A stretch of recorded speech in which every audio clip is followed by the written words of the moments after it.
Bem-vindos novamente ao nosso curso de literatura online. Continuamos com o livro Um Estudo em Vermelho e agora vamos estudar o capítulo 2.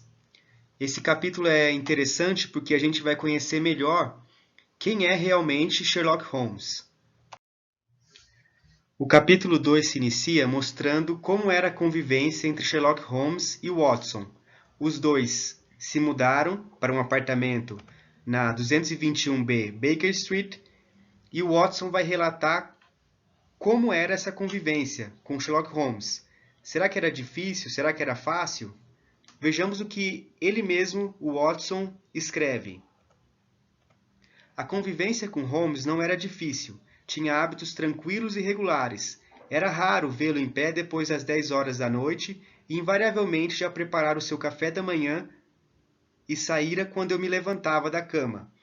Então a gente nota que Sherlock Holmes tinha hábitos rigorosos. Ele dormia cedo, já às 10 horas ele já não estava mais de pé e também começava a trabalhar cedo. Essa palavra invariavelmente diz, ou seja, significa que o Sherlock Holmes sempre fazia tudo da mesma forma, era um hábito bem instalado. Vocês já viram que o Dr. John Watson é um médico formado pela Universidade de Londres e ele é um jovem em idade militar. Ele estava servindo na guerra do Afeganistão, servindo pelo exército britânico, foi ferido, quase morreu e teve que retornar para Londres. Ele mesmo se revela como um preguiçoso, mas preguiçoso em que sentido? Como aquele que rola na cama, que demora para acordar, dorme até tarde. Isso foi ocasionando para ele a pobreza.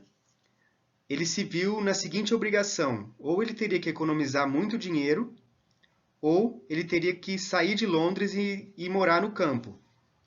Então, não querendo sair de Londres, ele foi buscar uma moradia mais em conta e foi aí que ele conheceu Sherlock Holmes, que também procurava uma moradia que não fosse tão cara. E quem é Sherlock Holmes? Watson nota nele um certo ar de mistério. Watson nota que o Holmes, por alguma razão, tem muitos conhecimentos, embora nunca tenha frequentado uma universidade. Watson não sabe dizer qual é a profissão de Sherlock Holmes, mas vê e nota que ele trabalha muito. Ele é instruído em vários campos do saber, é um homem de ciência e, principalmente, uma ciência, uma sabedoria prática. Não fica só na teoria, nos livros, coloca tudo em prática. Um dos traços mais notáveis de Sherlock Holmes é o seu poder de dedução. E quando ele utiliza essa sua capacidade, as pessoas costumam ficar espantadas. Bom, mas o que é uma dedução?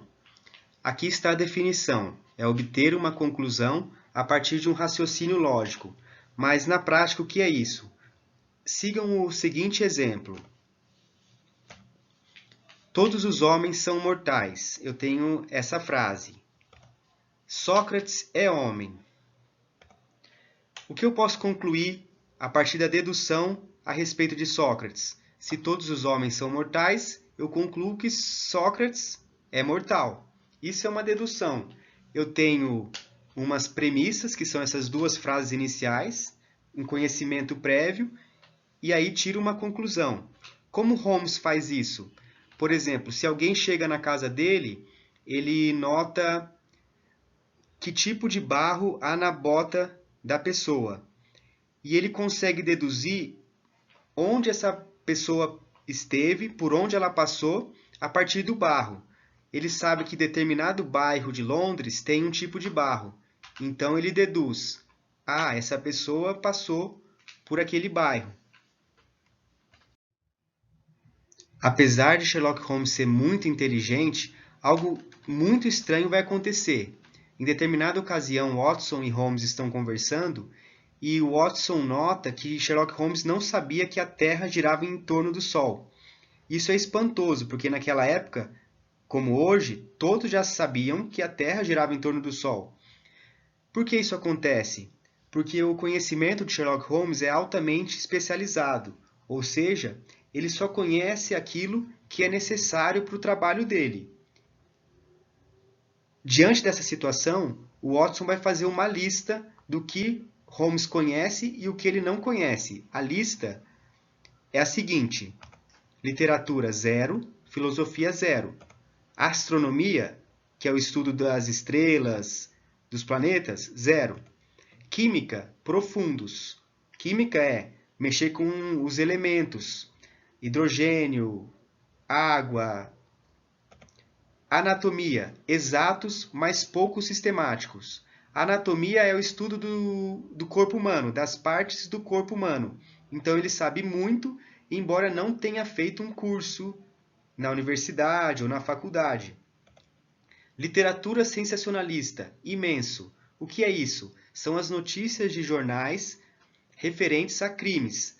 Crimes em Londres, Inglaterra, Europa. Holmes conhece todos esses crimes. Toca muito bem o violino, e a gente nota que Sherlock Holmes não fica só no mundo das ideias. Com o corpo também ele é muito hábil, porque ele luta bem o boxe, a esgrima. A esgrima é um jogo com armas brancas, como espada, e ele é hábil no manejo do bastão. Mas a questão é, qual é a profissão de Sherlock Holmes? Watson mora com ele e não sabe. Ele nota que muitas pessoas vão visitá-lo.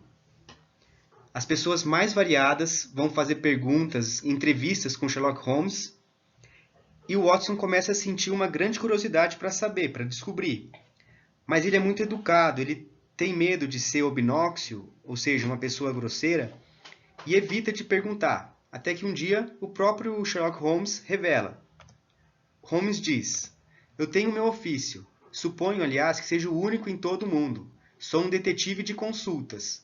Ou seja, não há ninguém como ele na profissão. É um detetive de consultas. Mas o que é isso?" Ele explica: "Aqui em Londres temos uma grande quantidade de detetives oficiais e particulares. Quando esses cavalheiros ficam desorientados, vêm à minha procura e eu trato de pô-los na pista certa."